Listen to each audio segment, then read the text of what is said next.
दोस्तों, काला जादू एक ऐसा नाम है जिसे सुनते ही हमारे जहन में अजीबोगरीब ख्याल आने लगते हैं। लेकिन क्या काला जादू सच में होता है या फिर ये सिर्फ हमारा भ्रम है?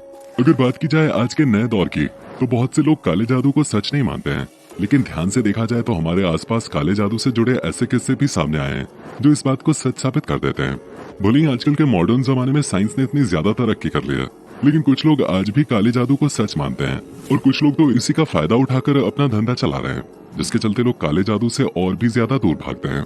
दोस्तों, आज की वीडियो में हम आपको काले जादू के बारे में ही बताने वाले हैं।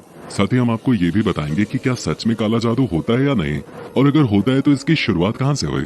अगर आप भी जानना चाहते हैं काला जादू की असल सच्चाई के बारे में, तो बने रहें हमारे साथ वीडियो के अंत तक। दोस्तों, काला जादू एक ऐसी कला होती है जिसमें किसी भी होने वाली घटना को नियंत्रित करने के लिए कुछ जादुई शक्तियों का इस्तेमाल किया जाता है, और इसका उपयोग ज्यादातर तंत्र मंत्र में और बलि देने में किया जाता है। वैसे इसे एक तरह का सम्मोहन भी कहा जा सकता है, जिसे हम लोग हिप्नोटाइज भी कहते हैं। वैसे काले जादू का ज्यादातर इस्तेमाल किसी भी चीज या किसी भी इंसान को नुकसान पहुंचाने में किया जाता है। आपको बताने की शुरुआत में तो ये धीरे धीरे असर करता है, लेकिन आखिर में ये इंसान को मौत की ओर ले जाता है। लेकिन काला जादू किसी भी इंसान पर कितना ज्यादा असर करेगा, ये तो उसके ऊपर निर्भर करता है, जो कि इसे एक हथियार की तरह इस्तेमाल कर रहा हो। दोस्तों, वैसे काला जादू के मामले में भारत का बंगाल राज्य सबसे ज्यादा मशहूर है। लेकिन आपको जानकर हैरानी होगी कि काला जादू की शुरुआत अफ्रीका से हुए थे। आपको बता दें कि अफ्रीका के लोग काला जादू को वोडन के नाम से जानते हैं।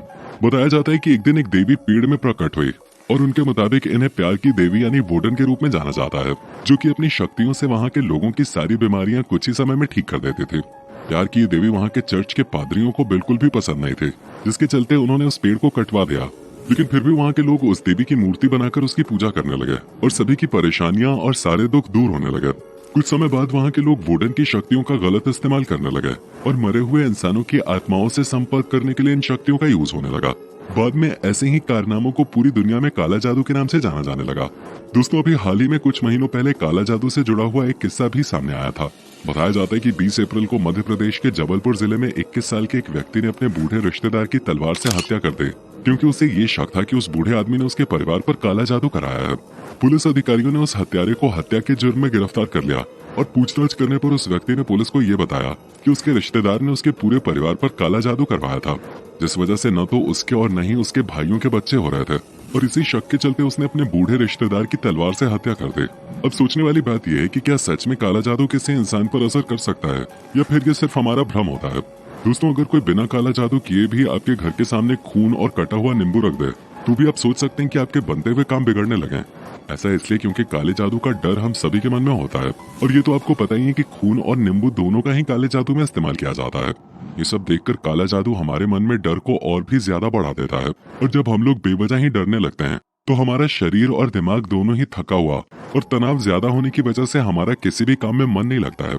कभी कभी तो बहुत से लोग इन सारी प्रॉब्लम्स से निपटने के लिए ढोंगी तांत्रिकों के पास चले जाते हैं, और बहुत से ढोंगी तांत्रिक हमारी इस बात का फायदा उठाते हुए बहुत सारे पैसे भी लूट लेते हैं।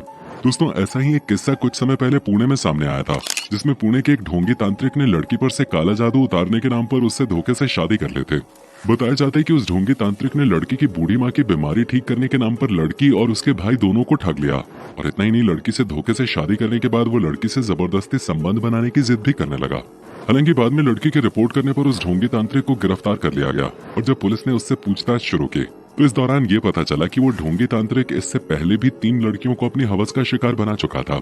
दोस्तों, सबसे ज्यादा हैरानी की बात तो ये है कि उस ढोंगी तांत्रिक के बहकावे में आने वाली सभी लड़कियां इतनी पढ़ी लिखी होने के बावजूद भी उसके जाल में फंस गईं। तांत्रिक ने अपने एक बालिग जुर्म में खुलासा किया कि वो उस लड़की के घर में इलेक्ट्रिक फिटिंग का काम कर रहा था। जब उसे ये पता चला कि इस घर में लड़की की एक बूढ़ी माँ मौजूद है, जो कि मानसिक तौर पर काफी ज्यादा बीमार चल रही है, बस तभी से उसने लड़की के पूरे परिवार को अपने जाल में फंसाने का प्लान बना लिया। उस ढोंगी तांत्रिक ने लड़की से ये कहा कि उस पर और उसकी माँ पर किसी ने काला जादू कर रखा है, जिस वजह से उसकी माँ मानसिक तौर पर बीमार हो गई है, और इस बीमारी को केवल तंत्र मंत्र या जादू टोना के जरिए ही ठीक किया जा सकता है। परिवार से मंजूरी मिलने पर ढोंगी तांत्रिक ने लड़की के घर से काला जादू उतारना शुरू कर दिया, और काला जादू उतारने के नाम पर उस ढोंगी तांत्रिक ने लड़की और उसके भाई से 5,500 रुपए भी ऐंठ लिए। दोस्तों जांच करने पर अधिकारियों के जरिए ये पता चला कि वो ढोंगी तांत्रिक लड़की को मंदिर ले गया और लड़की से उसने ये कहा कि उसे यहाँ भगवान से शादी करनी होगी। लेकिन उस ढोंगी तांत्रिक ने उन भाई बहनों को गुमराह करते हुए उस लड़की की शादी भगवान के बजाय खुद से ही करा डाली। जब उन भाई बहनों को ढोंगी तांत्रिक की इस हरकत पर शक होने लगा, तभी वो तांत्रिक भगवान को लड़की का भोग चढ़ाने की जिद करने लगा। उसने भाई बहन को ये बताया कि भगवान जैसे ही उस लड़की के प्रसाद को जूठा करेंगे, वैसे ही उसकी बीमार माँ ठीक हो जाएगी।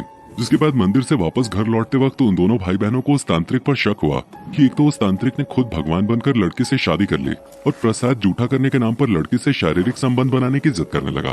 फिर आखिर में दोनों भाई बहन पुलिस थाने पहुंचे और उस तांत्रिक के खिलाफ रिपोर्ट दर्ज कराई, जिसके बाद उस ढोंगी तांत्रिक को गिरफ्तार कर लिया गया। दोस्तों ये तो आपने देख ही लिया होगा कि किस तरह इस ढोंगी तांत्रिक ने पूरे परिवार की मजबूरी का फायदा उठाया। दोस्तों आज से कुछ सालों पहले इसी तरह का एक किस्सा नई दिल्ली में भी सामने आया था, जिसमें दिल्ली के एक परिवार के 11 लोगों की मौत ने सभी को हैरान कर दिया था और पुलिस के जांच करने पर यह पता चला कि इनमें से 10 लोगों की मौत फांसी पर लटकने की वजह से हुई है और एक को गला घोटकर मारा गया है। बाद में पुलिस की जांच करने पर यह पता चला कि इस परिवार के कर्ता धर्ता की मौत हो गई थी और कुछ सबूतों के मुताबिक ये दावा किया गया है कि वो मरने के बावजूद भी अपने परिवार के संपर्क में रहते थे और उनकी आत्मा हमेशा ही उनके छोटे बेटे को देखा करते थे। और तो और वो अपने छोटे बेटे से बात भी किया करते थे और उसे जिंदगी में आगे बढ़ने के नए नए तरीके बताया करते थे। और बेटा अपने पिता की कही इन बातों को एक डायरी में नोट कर लेता था और अपने पिता से बताई गई बातों को बेटा अपने परिवार पे भी इस्तेमाल करता था। एक बार जब बेटे ने पिता से बताए गए इन तरीकों को अपने परिवार पर इस्तेमाल किया तो उनका परिवार काफी कम समय में ही सफलता की सीढ़ियां चढ़ने लगा और तब परिवार के सभी लोग उसकी हर बात मानने को तैयार हो गए। एक दिन की बात है जब पिता ने बेटे और उसके पूरे परिवार को एक तपस्या करने की सलाह दी, जिसमें उन्होंने बताया कि पूरे परिवार को अपनी जिंदगी और भी ज्यादा अच्छी बनाने के लिए बरगद के पेड़ की शाखाओं की तरह 10 से 15 मिनट तक छत से लटकना होगा। और इस बार भी पूरा परिवार बेटे की बात मानकर फांसी के फंदे पे झूल गया, जिसके बाद सभी के सभी लोग बेमौत मारे गए। लेकिन क्या हकीकत में पिता ने बेटे और उसके पूरे परिवार को ये करने को कहा था या फिर बात कुछ और ही थी? बताया जाता है कि बेटा अपने पिता से बहुत ही ज्यादा प्यार करता था और अपने पिता की मौत के बाद वो मानसिक तौर पर बीमार पड़ गया और उसे साइकोसिस नाम की बीमारी हो गई। आपको बताने की साइकोसिस एक ऐसी बीमारी होती है जिसमें इंसान को ऐसी चीजें देखने लगती हैं जो कि असल दुनिया में मौजूद ही नहीं होती, जैसे बेटे को पिता की आत्मा। लेकिन उसके परिवार ने बेटे का मानसिक इलाज कराने के बजाय उसकी बात मानना शुरू कर दिया। आजकल अंधविश्वास इतना ज्यादा फैलता जा रहा है कि लोग मानसिक बीमारी को ही नजरअंदाज कर देते हैं और उसे काले जादू का नाम देने लगते हैं। दोस्तों आजकल हजारों किस्से सामने आते हैं जो कि अंधविश्वास और काले जादू को बढ़ावा देते हैं और कई लोगों ने तो तांत्रिक बनकर लोगों की बीमारी से व्यापार करना तक शुरू कर दिया है। दोस्तों इतना सब जानने के बाद आपको क्या लगता है, क्या सच में काला जादू होता है या नहीं? नीचे कमेंट करके जरूर बताइए। उम्मीद करते हैं आपको हमारी आज की वीडियो पसंद आई होगी।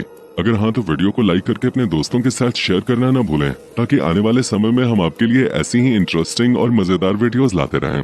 तो चलिए मिलते हैं अगले एपिसोड में, तब तक के लिए बाय बाय।